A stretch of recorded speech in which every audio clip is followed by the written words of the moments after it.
We be filming. Dave Knudsen, Gravity Capital.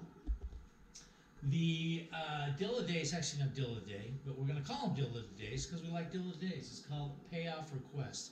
This is a very, very important part of the business because if you screw this up, you could be sorry. This deal that we're talking today, this just came up today. There's a guy by the name of, I can't say, but he's got a property in Mineola, Texas. And maybe I spelled that wrong. But, is it right? So it's right. So, Chris borrowed some money from us. He borrowed it on a construction loan. Did I say Chris? His name's not Chris. His name's Don. So Don borrowed some money from us on a piece of property in Texas. Don, it turned out to be kind of a mess because we gave him some money. He was rebuilding a structure. He was supposed to provide us with invoices, returns, and a bunch of stuff to show that he was working on the property. It just didn't meet our approval, and so we slowed down and held off giving some of the money until we felt a little more comfortable. But Chris came and he wanted a payoff request, and the most important thing when you do a payoff request is two things. One, make sure you have the right amount, right? Right amount. You got to calculate your interest, points, late fees, penalties, whatever there is. And number two, give it to the title company. Usually you could give it to the borrower, though. Send to the title company.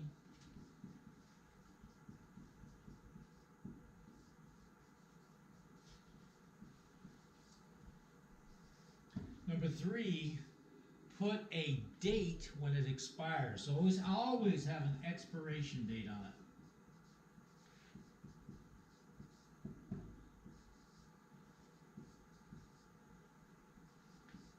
So when we did our payoff request, we sent it to the title company, we gave an amount, and we gave them the payoff date when it was good too.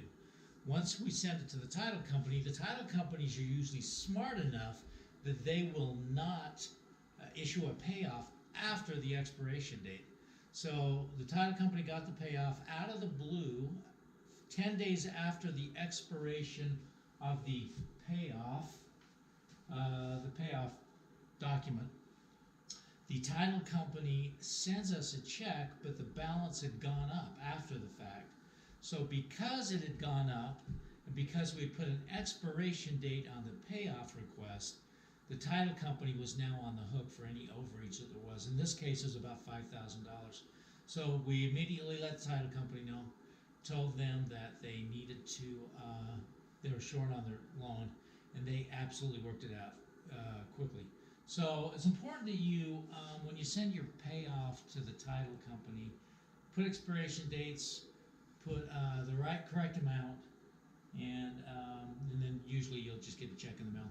And after the fact, by the way, at that point you got to do the release. So make sure